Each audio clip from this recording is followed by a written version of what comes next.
বন্ধুরা, তোমরা কেমন আছো? আশা করি তোমরা খুব ভালো আছো। আমিও খুব ভালো আছি। আজকে তোমাদের আমি ওল আলুর তরকারি করে দেখাবো।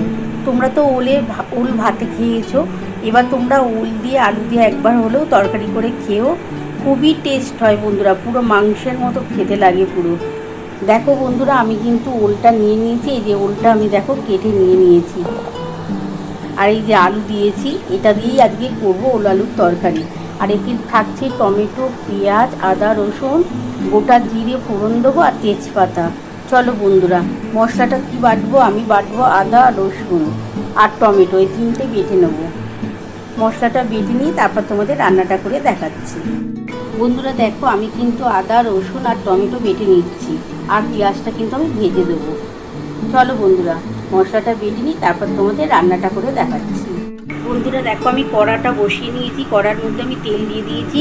এটা কিন্তু সর্ষের তেলেই করব। তেলটা আমার গরম হয়ে গেলে আমি গোটা জিরে আর তেজপাতা ফোড়ন দেবো, দিয়ে আলু আর ওলটা ভেজে নেব। আর এই যে দেখো বন্ধুরা, আমার কিন্তু মশলা বাটা কমপ্লিট হয়ে গেছে।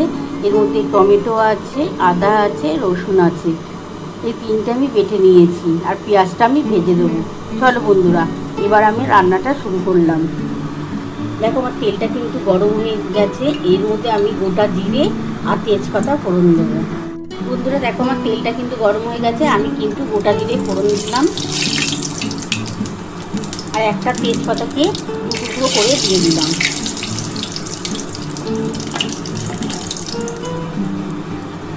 এবার আমি ওল আর আলুটাকে একসাথে দিয়ে দিচ্ছি। এর মধ্যে আমি কিন্তু অল্প একটু নুন দিয়ে দেবো, আর অল্প করে একটু হলুদ দিয়ে ভাজবো। আমি প্রথমে কিন্তু নুন হলুদটা দিয়ে দেবো। বন্ধুরা, আমি এর মধ্যে অল্প একটু হলুদ দিয়ে দিচ্ছি। অল্প করে একটু হলুদ দিয়ে দিলাম, ওই এক চামচের মতো হলুদ দিয়ে দিলাম, আর অল্প করে একটু নুন দিয়ে দেবো। তোমরা তোমাদের পরিমাণ মতো নুন আর হলুদটা দিও। এবার এটা খুব ভালো করে ভেজে নিতে হবে। আমি এই যে হলুদ আর নুন দিয়ে দিয়েছি, এটা ভালো করে ভাজবো। ভেজে এবার পেঁয়াজটা দেবো। অল্প একটুখানি ভাজা হয়ে গেলে তারপর আমি পেঁয়াজটা দেবো।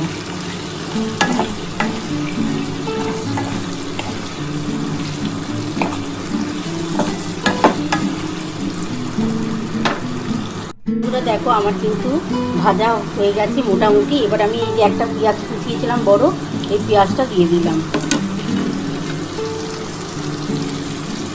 এই পেঁয়াজটা দিয়ে ভালো